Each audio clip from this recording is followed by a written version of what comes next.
People are very burnt out, under a lot of pressure. They struggle to feel more clear and calm in stressful, high-pressured environments. Thinking we can ice bath our way out of chronic sleep debt is rubbish. We need to eat and we need to breathe. People don't know that they have something at the tip of their tongue that they can use to feel a little bit better. Close down your eyes, Jess. Close down your eyes. Let's breathe in. 2, 3, 4. Out. 2, 3, 4. Blinking, open your eyes. 78. So you went from 110 to 78 in 4 breaths. The nose provides the body with over 30 functions, from warming the air, humidifying the air, slowing the rhythm down. Not always about how well can you perform, but how well and how fast can you recover. Whether you're going to the Olympics, training for the World Championship, a new mum like myself, we're all doing this 20, 25,000 times a day, yet with just a bit of awareness and the right kind of tips and tools, there's so much opportunity to exist in a different way. Rory Warnock, welcome to Stay at the Top.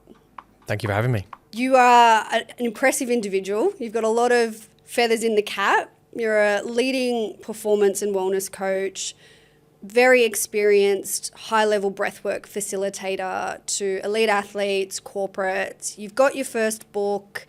You're a founder of an incredible wellness club coming out. It's safe to say you really live and breathe everything that you do. You're also fresh off a 50K trail run 2 days ago, I believe, if my sources, i.e. Instagram, are correct. How is the body and brain feeling? Like, how do you prepare and recover from something like that? What an intro. I know. Gosh, I feel a little bit overwhelmed and emotional. Thank you.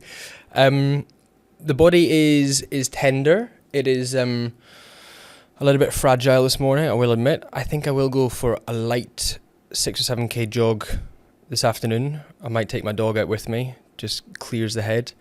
So the body's feeling fragile, but the mind feels proud and grateful. You know, I get so much joy and almost a sense of stillness at being in nature. And as much as I love the hustle and bustle of the city and, doing what I do with work, it's nice to have that conscious escapism, if you will. How does one get into ultra marathon, trail? I've had a few clients who have done the Atacama. Am I saying that correctly? Yep, Atacama, yep. I know you've also got some other, 100, 200, 250 kilometre races coming up. How do you get interested in something like ultra running? Honestly, it was so random. I was like many individuals, I picked up running a bit more consistently during COVID. I was a fairly decent runner back at school, ran cross country, and I'm built to run. I'm small and thin and light. I'm not really built for any contact sports. And then during COVID, I started running a lot more just to try and clear the head and improve my mental health. A running coach who was based in Bondi at the time, Greg Pearson, now one of my good friends, or has been for quite a few years now, he asked, he saw that I was putting a lot of information on Instagram about nasal breathing whilst running. I was doing all these stupid things personally just to try out how to breathe at different ways and methods and modalities to breathe. So I was taping my mouth whilst running. This was back in 2020 or 2021. He then messaged me saying, I see what you're putting up about breathing whilst running. Do you want to have a catch-up coffee and talk about breathing and running? And I was like, sounds awesome. I don't really know many other people that want to do that. So we did that, and then he said that he was training and he was going to compete in this race, UTA 100. And I said, well, what does that involve? You run through the mountains for 100 kilometers. And maybe it's part of my personality. Maybe it's a slightly, I don't really know what to call it. Maybe it's some kind of addictive personality in some capacity. But I then signed up. He coached and trained me for 3 months. And then that was my first ultra in 2021. So prior to that, I'd only ever ran Brighton half marathon in the UK. And then I ran my first 100k race. Then the year after, I ran a 250k race.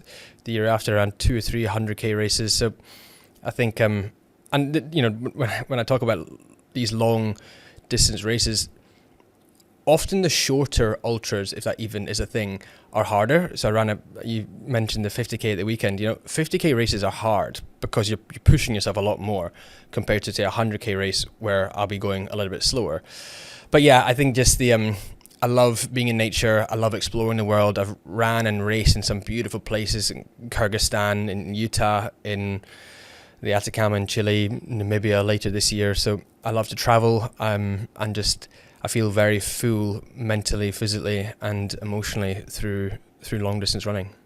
Yeah, it sounds like a real love and flow state when you're doing it. How do you manage your body and your mind? It sounds like a lot of the running gives you that mental peace, and is an element of focusing on that mental health aspect. But to stay fit, to sustain performance, which is a huge philosophy of yours, like, what does that involve personally for you with your running? Yeah, no, you're bang on. I think it's I think we are aligned with that sustained high performance element to life, and for individuals, where I don't want to just go and run a race and then not be able to run for another 3 or 4 weeks. I like being able to get out of bed and feel healthy, feel fit, be able to lift weights and run whenever and wherever. So I think that sustained high performance element is everything from sleep, is to what you put in your mouth, to how you breathe, to my social connections, to reducing alcohol intake. It's a whole lifestyle. Trying not to, I'm going to say try not to lean into anything to an extreme, even though I compete in long distance racing, but you know what I mean.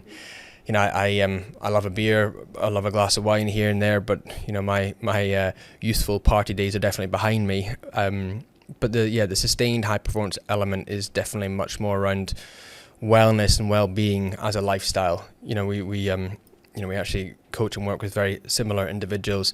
But one of the best at this, Errol, who plays for Swannies, he on his days off, where I know a lot of the boys just do nothing, which is fine, and that works for a lot of people. Errol would do 4 to 6 hours of recovery. We'll do breathwork, then he'll do a cryo, then he'll do something else and something else. That is an individual and a human who really focuses on every element from mind and body to perform at the best day in and day out, rather than just that peak performance element. 100%. Like the athletes, whether it's the athletes or the C-suites who have, the masters, there is so much work that goes into that. And yeah, very fortunate to have worked with Errol. And I remember when I kind of got the inquiry and, I knew who he was, and I thought, wow, this is really impressive. I think he was maybe 20 at the time. Yeah. And I was like, the conversation that you're wanting to have, I'm not having that with athletes until they're entering their 30s and they're looking at the longevity and they want to renew their contract, or the body is starting to give way, and you're doing it at the front end of your career. And look, sport is an interesting beast. It's that doesn't mean there won't be injuries, which is kind of, I think, part of it. Like, to experience the highs, you need to experience the lows. But yeah, I love that for you, hearing that while you're this breathwork master, I'm going to call you, your philosophy really embodies and touches on all these other areas of health and performance as well. For you, has that kind of just been a progression, or was there an instance where you weren't living in alignment or something extreme happened and it kind of went from, I don't know, maybe a way you were operating to this more like, let's just seek something more sustainable and let's look at all these foundational elements?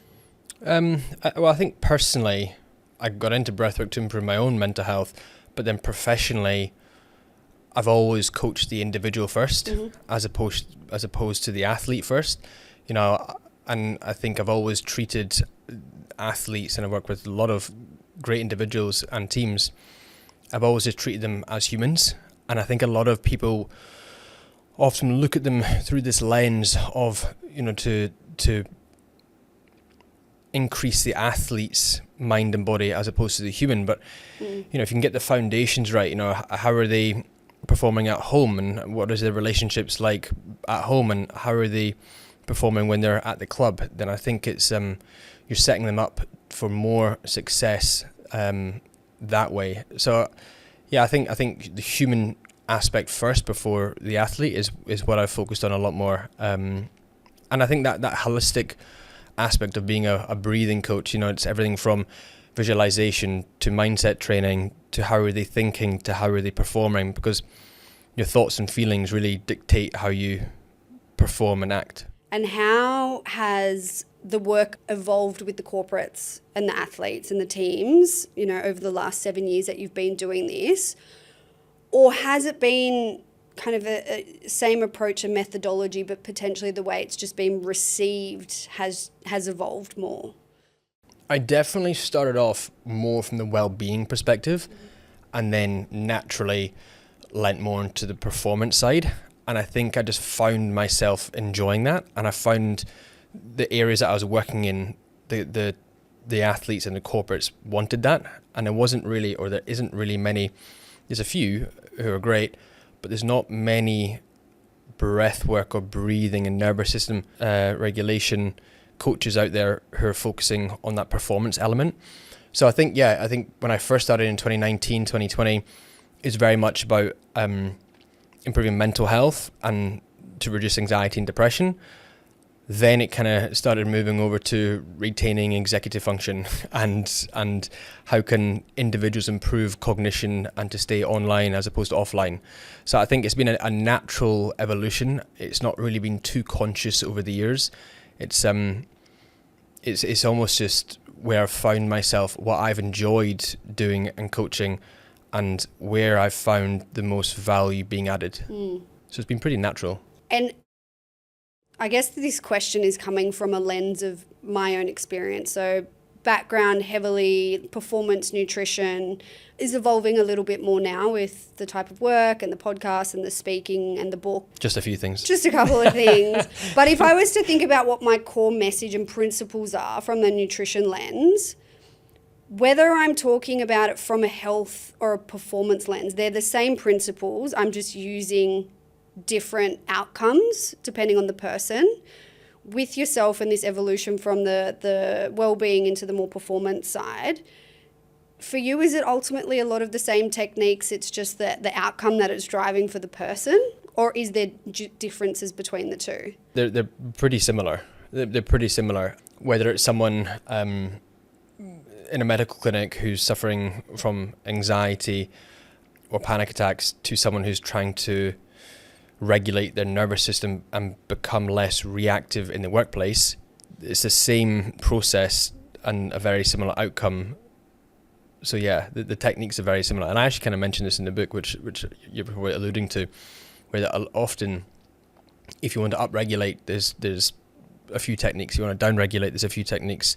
If you want to balance, there's a few techniques. So yeah, the techniques stay fairly similar. I was actually thinking whilst you were speaking there, do you have a coaching philosophy or like a 1 or 2 line sentence that you kind of adhere by from a personal and a coaching perspective? I don't know. I'd love to hear yours first, and that'll help me gather my thoughts as I mean, I kind of just fell into this, but my coaching philosophy is to improve mental health and physical health, to optimize well-being and daily performance.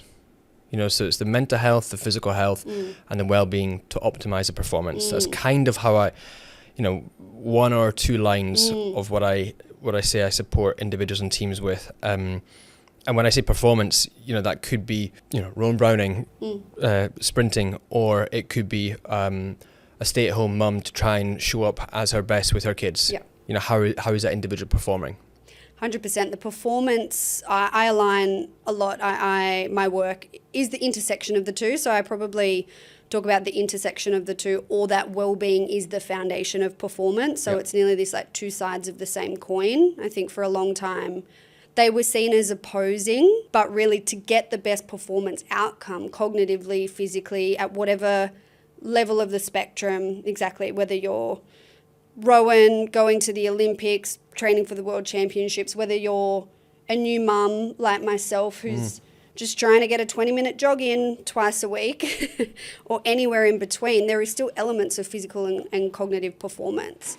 And I think this language is shifting. I think people are starting to understand that. I think the high performance message, I mean, it definitely resonates. Again, I know our backgrounds are sport, corporate, defense, and yes, like that works for that 1% of the population, but the principles and the techniques really do trickle down, and they have the capacity to support everyone. It's just finding that kind of in. So it's interesting to hear you say that. Thinking in the performance kind of lane, and maybe let's stay with the athletes because they've come up. Can we just run through a few scenarios and the types of techniques that you might suggest, and then maybe we can kind of go through them in a little bit more detail? Yeah, I mean, as you're asking that question, is making me think of, the AFL team or AFL teams where, they say 45 in a team, in a squad, ranging from kids who are starting off 17, 18, 19 years old to then slightly more mature men who have been playing for 15 years. Often, not always, but often the younger guys can feel a bit anxious or overwhelmed. The heart rate is a little bit high, IQ drops, cognition isn't where it needs to be. So I'd practice down-regulating techniques with them just to improve that focus, that concentration, to help them feel a bit more clear in the mind. But the boys who are a little bit older, who are running out on their, I don't even know how many games they would have played, 300-400 games or whatever it is, then maybe they need techniques that need to be more up-regulating, to switch on, to increase that energy, increase that alertness. So I think the interesting thing with breathing from a reactive standpoint is it can be so specific. It can be very individualized. I'm obviously not going to name any names, but one person could put the headphones in and listen to some slow stuff to feel a bit more relaxed and clear. Then the person beside them could be listening to some faster stuff to increase that energy, that alertness. So yeah, understanding what technique you need, when you need it, and how to fill that need is pretty important. Yeah, it's powerful, and it's that individualized approach to the person. I can only imagine being 18 years old and you've gone from wherever you were to running out to 100,000 people at the MCG. Yeah, we're going to need some calming breathwork techniques, and this sounds like what you're talking about is before the game. What about during the game, when they're on the bench or quarter time? Is it the same techniques, or it's, again, having a bit of a toolkit where they can kind of utilise? Yeah, the toolkit's a nice way of looking at it. And with the boys who are really, and the girls who I've worked with, when they're really bought in, it's understanding how they're breathing prior to performing, how they're breathing when they're performing, because the game or their sport starts when it starts and it ends when it ends. You never have your finger off the pulse, sorry. Then how are they breathing to down-regulate to improve that rest and that sleep quality if not drinking a million beers after? All of the above. Yeah, exactly. So, for example, if there's a stoppage in an AFL game or they're on the bench, using the reset breath is what I often recommend. If the heart rate is high, if they're feeling overwhelmed or overstimulated, reset breath is simply a full nasal inhale. The lungs are full. It's like a sigh with a long exhale through the mouth. I do it with my eyes closed. Obviously, if they're playing on a field, keep the eyes open. But it's a great way just to reset the mind, reset the body. There's a great paper titled A Sigh of Relief or A Sigh to Relieve, and the authors found that deep breathing, sighing, can be used as physiological and psychological resetters.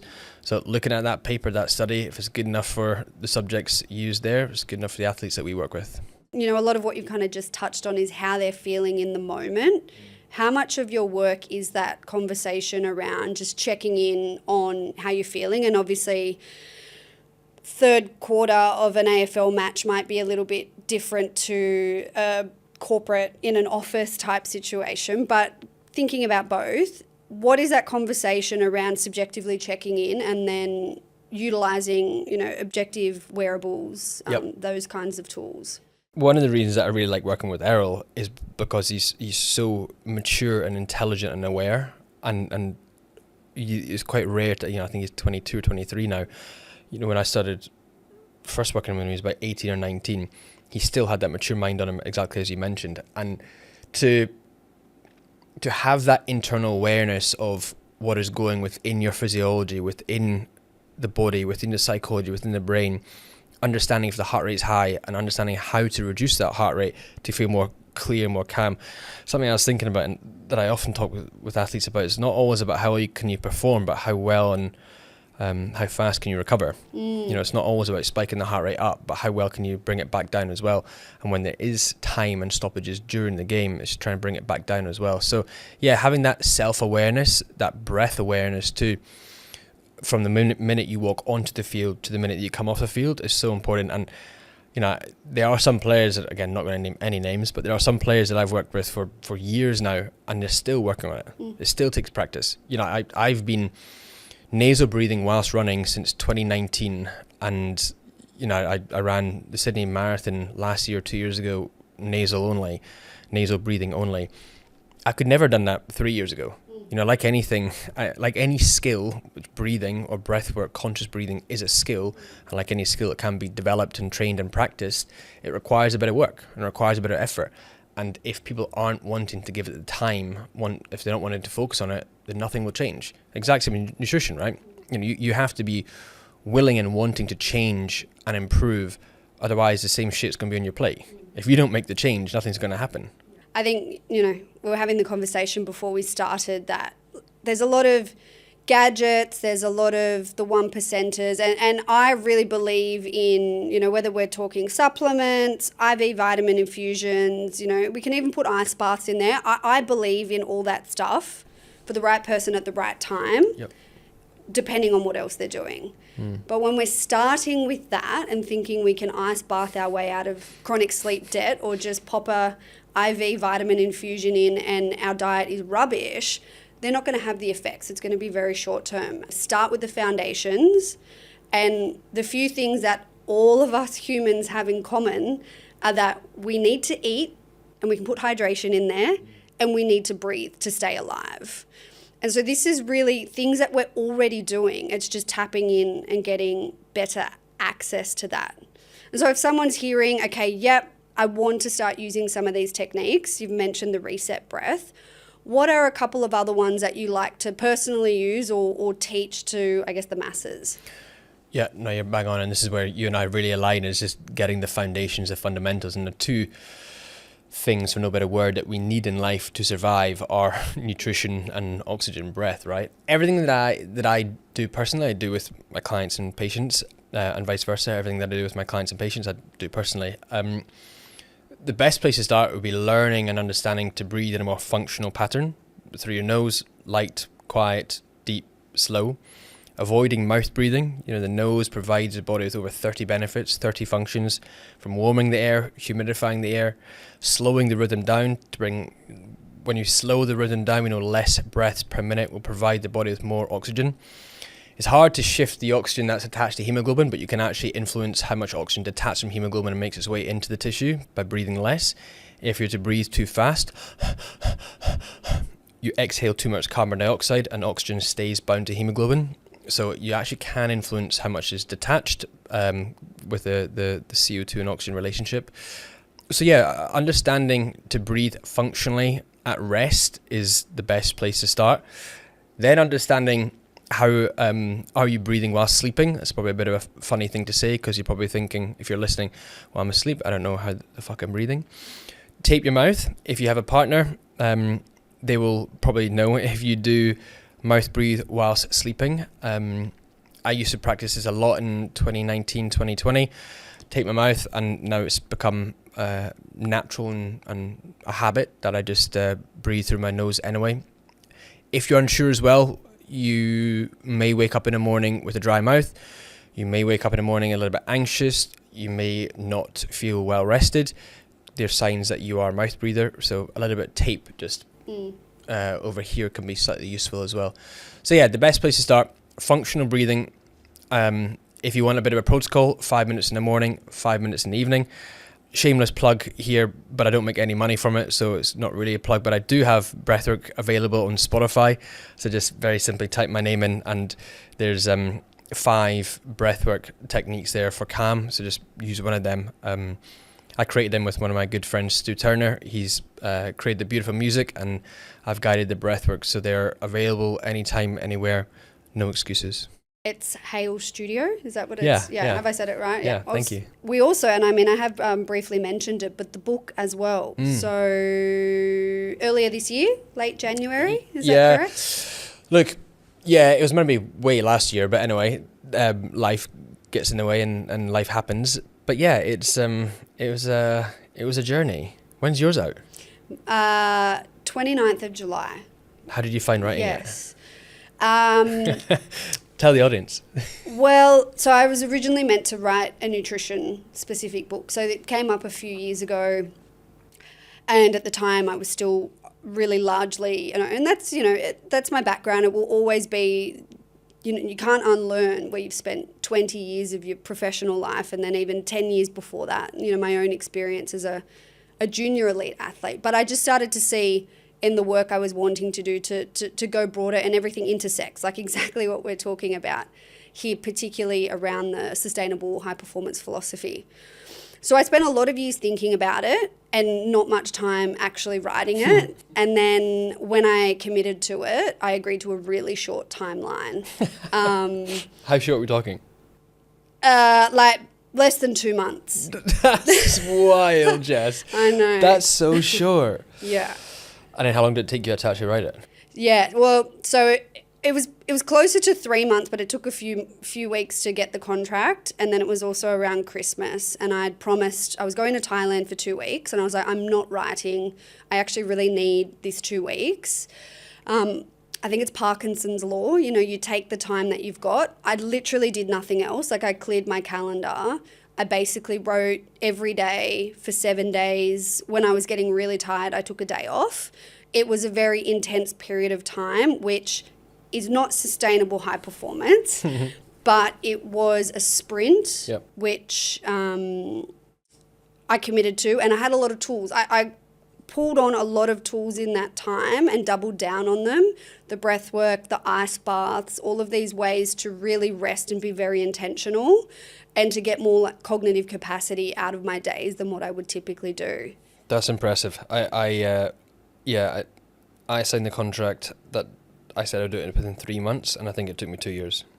So when you're doing surprise. A lot of other things, though, do you think your approach or what you were including in there shifted at all, or it was clear and it just like it's an intense? I wouldn't say my process is the standard. No, I think a book's a funny one, and I'm highly dyslexic. I love the coaching element, but I very gratefully and appreciatively got offered a few contracts to write a book, and I said yes to the opportunity. I never thought I'd be writing a book in my life. I'm very proud of it. I think that the work and the information in there is incredibly beneficial and will help change a lot of people's lives. If I were to write it now, would things be different? A little bit. I've worked with different clients. I've done more. And I've spoken to other people who have wrote a book as well in the past, and it's a funny kind of psychological dynamic where you've got to be happy and content with what you're putting out and knowing that it's never truly done or finished, if that makes sense. So I'm very proud of it. It was hard work, but it feels very exciting to release something that can help people far and wide, because that's kind of what I've wanted to do since I got into breathwork, is help improve people's lives wherever they are in the world, because I know how important this work is. It's just a skill, and as we said, we're all doing it, and we're all doing this thousands and thousands, I think it's 25,000 times a day, so subconsciously, so automatically, yet with just a bit of awareness and the right kind of tips and tools, there's so much opportunity to access it and exist in a different way. So for me personally, I feel like of all of those buckets, my number one area that I have to constantly focus on is stress.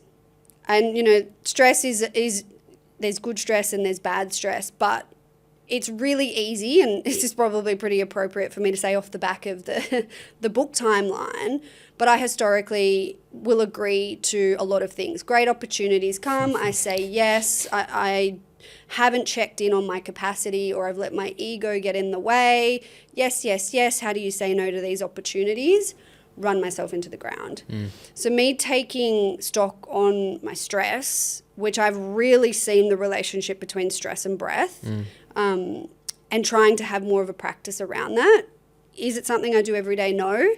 But is it something that I'm working on? Definitely. And if we think, I guess, stress in general, particularly maybe the corporate people that you work with. What are you seeing there? What are the conversations? And how can breath, help us down-regulate and manage our stress? It's we're very similar in a lot of ways, and we're very similar where we work with high-performing individuals. But I also think, without sounding too arrogant, that we are high-performing individuals too, and we push ourselves a lot. You're doing so much. I mean, it kind of goes without saying, and you and I know this, where people are very burnt out. People are under a lot of pressure. People struggle to manage their emotional state. They struggle to understand how to feel more clear and calm in stressful, high-pressured environments. I've worked with a lot of companies now, over 500 companies. I probably do about 2 or 3 corporate sessions a week on average, all over Australia. And yeah, people don't have the tools. You mentioned toolbox or toolkit earlier. People don't know that they have something at the tip of their tongue, i.e. their breath, that they can use to feel a little bit better. People are stressed, people are burnt out, people are overwhelmed. They don't have the understanding and the ability to regulate. But using some simple techniques, which I support individuals and teams with, whether it's a wellness day, whether it's a team day, an off-site, a quarterly event, a conference or a summit, hopefully providing a couple of tips, tools and techniques that can shift and change people's lives can be very beneficial. And I think you and I both know, as individuals who practice these techniques day in and day out, I'll practice some kind of breath work 5 to 10 times a day. That's not 45 minutes of breath work in the morning and at night. It's even whilst you're speaking, sometimes I'm consciously breathing a little bit slower. Maybe I can feel my shoulders a little bit shrugged up because I'm on a podcast and there's cameras here and there's lights on. It's a little bit of a different stressful environment. So it's being kind of going back to that word awareness. It's being mindful and aware of how I'm feeling, how I'm breathing, so I can hopefully try and articulate and communicate the best that I can. So yeah, corporates are stressed, they're overwhelmed, individuals struggle to manage their emotional state, and hopefully these techniques that I provide them can shift and change that.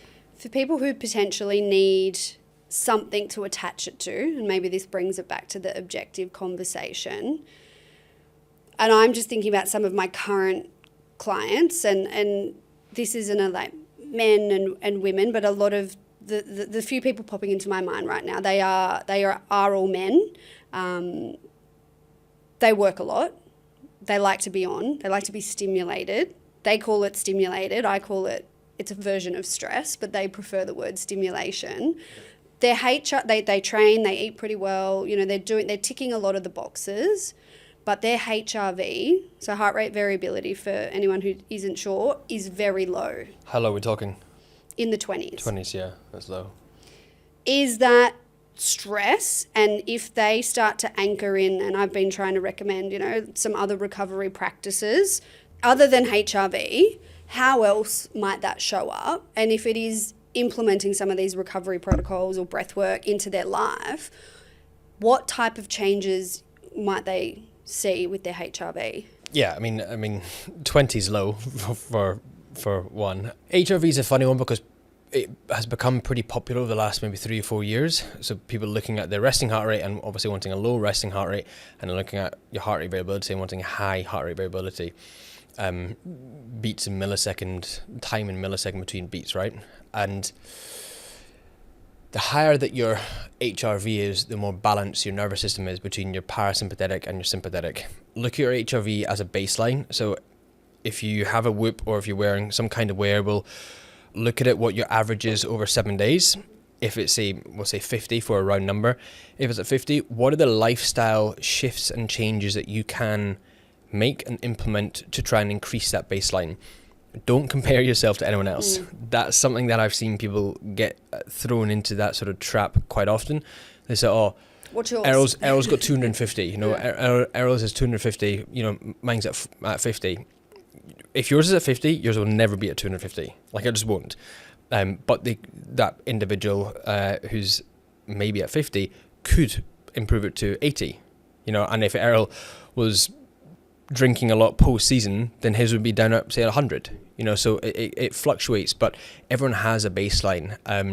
So these lifestyle changes could be anything from Sleep hygiene, sleep quality. It could be breathing, definitely nutrition, your saunas, more recovery modalities, less work, better social connections, more time with your kids. So it's very lifestyle orientated. It's probably a good place to mention Sansara.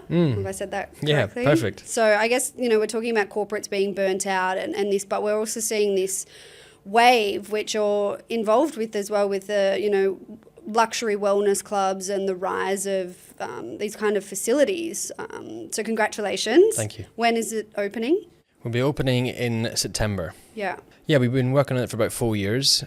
I'm a bit shit at not talking about things. I'm not very good at the old social media. So this kind of happened with the book, where all of a sudden I was like, hey, I wrote a book. And I was like, dude, what? Why haven't you been speaking about it? And I never really talk about things until they're done. But we're on site, we're building. It's going to be a beautiful facility here in Sydney in Double Bay. We have a studio with about 26 mats. We've got a open gym, all techno gym equipment. Great bathhouse with sauna, magnesium pools, cold plunges. Got a great restaurant, breakfast, lunch, dinner. So there's just everything that you would want as an individual to improve your well-being under one roof. I think my motivation with this was, how much I've enjoyed traveling over the years and living in London for 6 years, university, and in Australia, what we have done really well for the past maybe 5 to 10 years is these kind of group training facilities, functional fitness, call it, off the back of that F45 sort of boom. We went from F45, that kind of circuit stuff, into then more your functional fitness. I'm not going to name any names or brands, but your black and white branding, your Monday, Wednesday, Fridays are your strength, your Tuesday, Thursday, your conditioning, the drill. And I thought, well, why don't we make a lifestyle club, because this is well-being, wellness as a lifestyle, where truly I would just spend a whole day there. I could be in the restaurant, have my breakfast with you, and then we could open our laptops, do a bit of work, then we could train, then we could do some more work, then we can do a sauna. It's everything under one roof, provided in a really nice environment and hospitality driven and design led. Fantastic. Yeah. It looks amazing. Thank you. And it nearly feels like an inflection point. It feels like an inflection point that people might be feeling a certain way, but they're understanding they want to make a change. People are making a change. There's more access. And while some of these services, to an extent, come with a price tag, if we anchor back to the conversation here, which is the foundational elements, breath, that costs you nothing. You can tap into that. Nutrition, you're already spending money on it. And my recommendations are not going to be go and get a $14 adaptogen latte. I mean, do that if you want to, but that's not my foundational recommendation. I do want to work through some breathwork practices, and I've also, which I don't always do some deep breathing in the background. It's something I do want to be more conscious of, but maybe just having you sitting across from me, it's been more conscious. But I thought it would be interesting to include a wearable so I can actually put some metrics on it. I am really mindful, again, this isn't everyone must have a wearable, but a lot of people do use them these days, and I do think when you're struggling with a body-mind connection, they just help put an objective on something which can reinforce that behaviour. 100%. I think they're great tools for gaining better understanding of the brain and body. I think they're so popular these days. Whoop came out with their valuation at something stupid like 4 billion, wasn't it? I think it was 10 billion. Was it 10? Yeah. I mean, geez, that's a lot of money. So people are enjoying them. I think we have to be very mindful of how we use them. They are tools. I think, people get stuck in or sucked into the trap of, oh, my Whoop says this, therefore I am, if that makes sense. Or, I've woken up and I'm in the red, therefore I sit and do nothing all day. It's like, I think it's very important to look at trends, as I mentioned slightly with the HRV. Look at a 5 or 7 day trend. If you're looking at 1 day and thinking that you've had poor recovery, I mean, come on. If I took my Whoop for gospel every single day and, I've had 7 days in a red because I'm just stressed and I have a few things going on in my life, and, maybe similar for you, if the baby's been up all night, you're not going to be able to sit here and do podcasts. You just got to keep going. So I think it's very important to use them as tools, but just be mindful of how you interpret that information. Yeah, for me, they just help me make decisions. I think as we were getting the Whoop my app out before, I nearly thought, oh my gosh, my recovery is 27%. I'm in the red today. As in, like, I'm a little bit embarrassed for you to see that. But, you know, for me, that was just going, okay, well, this morning I have to exercise. I have to get sunlight. Like, all these things that I do. But when I really need to double down just to, like, what are the other controllables around me? Because I knew I was coming in here. I wanted to be focused and present and feel as good as possible. Don't worry, I'm not gonna whip shame you, don't worry. And also a bit of, like, positive reinforcement on, like, I can do this and I feel good and I know my stuff and, you know, I know the guests coming in, rather than sitting here going, oh my God, Millie was up and she was crying and all the things, and hijacking myself, because then I am going to feel that a lot more. And I think the way I've used Whoop over the years is, if, for example, I've had 2 or 3 days in the red, then I'll say to myself, okay, let's really focus on my health now moving forward for the next 5 days. So get to bed at, 8 or 8:30, wake up at 5, focus on that sleep hygiene, do my breathwork in the evening, because maybe I forgot the prior 2 evenings. So it's more of I often think about my Whoop as my on-risk coach. It's just a little reminder, you know, and it doesn't have to be aggressive. It doesn't have to be, you messed up, therefore you are hopeless and useless and worthless. If you've had 2 days in a red, all right, maybe I drink some more water today. Maybe I get to bed a little bit earlier. Yeah, I like it when I see it as kind of like detecting what might be ahead before I actually feel it, and that's where I see the benefit. Same, I might be feeling okay, but if something's showing and brewing, or there's behavioral elements feeding into it, it's just a bit of a like, oh hey, be a little bit mindful. Yeah, what can you control to double down on? Okay, so I've just picked up my Whoop and I've got my heart rate, and so at the moment I'm sitting around 105 to 110, which is normal whilst we've been speaking. Yeah. And so I'd love to, you can choose whichever technique, and maybe we just, even 30 seconds or a minute, just to kind of see and how that shows up in this kind of response, to give people a little bit of an idea. Again, this is for me, but just to show what can actually happen in a really short period of time. I think give me your phone. Okay. So that you're not thinking about it. Okay. Competitively checking in on myself. Okay. Close down your eyes, Jess. Close down your eyes. A little personal one-on-one here feels very... You're very lucky. Yeah. Eyes are closed, the body's relaxed. You're just breathing normally and breathing naturally for now. You're not changing the rhythm of the breath. You're just breathing normally, breathing naturally. We're going to move into 4-6 breathing. Very simply, breathing in for 4 seconds and gently, effortlessly breathing out for 6 seconds. Nose and then mouth? All nose. Okay. Nose. Nose. So to begin, we'll take a breath in and out. Let's breathe in. 2, 3, 4. Out. 2, 3, 4, 5, 6. In. 2, 3, 4. Out. 2, 3, 4, 5, 6. In. 2, 3, 4. Out. 2, 3, 4, 5, 6. In. 2, 3, 4. Out. 2, 3, 4, 5, 6. One more. And out. And just begin to breathe normally and naturally. Blinking open your eyes. 78. Here we go. So you went from 100, what was 110? it? 110 to 78 in 4 breaths, 4 or 5 breaths. Okay. So the best way to describe that technique is by lengthening the exhale. Our inhale is sympathetic driven, fight or flight, high arousal. Your exhale is parasympathetic driven, rest and digest, low arousal. So if you want to move into that more relaxed and calm parasympathetic state, you just lengthen the exhale. Yeah. If you want to move into a more energized state, you just put the emphasis on the inhale. I very rarely would use the emphasis on the inhale, apart from before before Rowan goes out to the blocks, something like that. But that's pretty good. Yeah. 30 beats within 4 breaths. I do have a question about the hold, the 4 and the 6. But I feel like the 4 and the 6 gets kind of lumped, or maybe they're all just different techniques under the same umbrella. But there's, your box breathing, which has a hold. Yep. The 4-6-7 or the 4-7-8 or there's different techniques. There's a lot of numbers out there. What is the hold? Yeah. What's the point? What is the hold doing?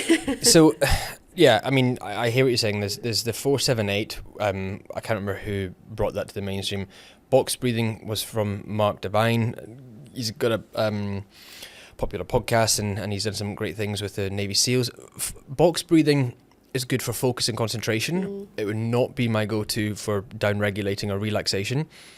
It's kind of been spoken about for a relaxation purpose.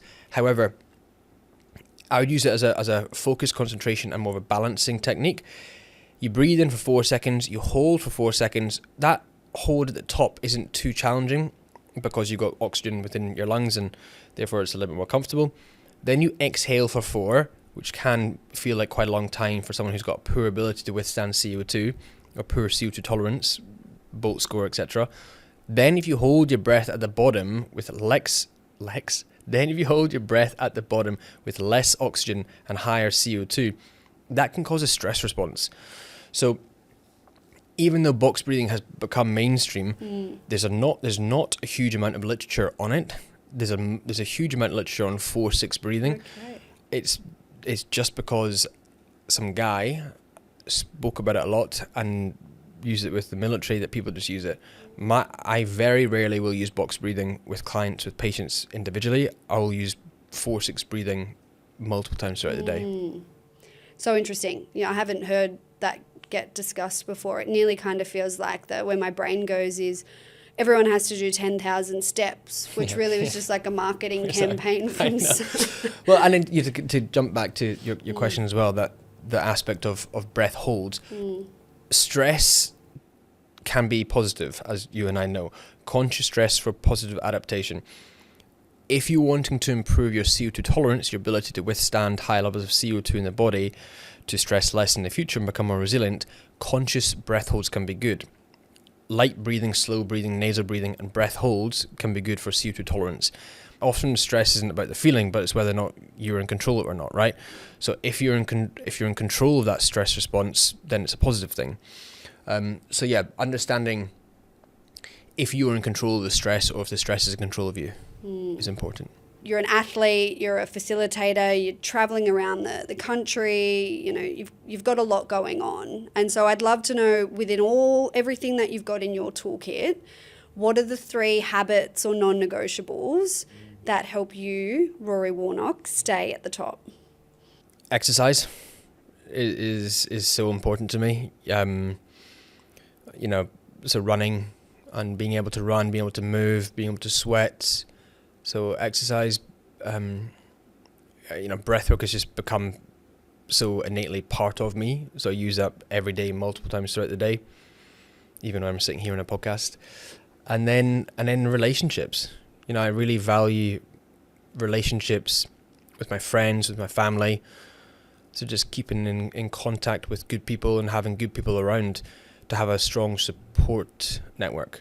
I can get in my own head and life can be hard for a lot of us, and having the right people around me to help me when I need a bit of support and a bit of a pat on the back can be useful. So yeah, I could probably name quite a few here, but my 3 non-negotiables would probably have to be, in no particular order, exercise and movement, connection, and breathing techniques. Yeah. I'm sure a lot of people have enjoyed today's conversation. So if they head to the link in the show notes, there'll be the book, there'll be details about Sansara if you're based in Sydney. And where is the best place for people to connect or follow along with what you share? Thanks, Jess. Instagram, just Rory Warnock _. Keep in touch. All this stuff will be there. Yeah, perfect. Well, thank you for joining me. Fresh off your 50 Ks with the body being a little bit sore, but no, appreciate you coming in. I feel like we could talk for hours, if not days, on shared philosophies and alignment, and fortunately clients as well. But thank you for making time, and I really appreciate you joining me here. Thank you. Well, I really appreciate and value what you do as well. So thank you for having me. I want to thank you all for tuning in for another episode of Stay at the Top. I will be back again with a solo episode next week, helping you all not only reach the top, but sustainably stay there. I'll see you all then.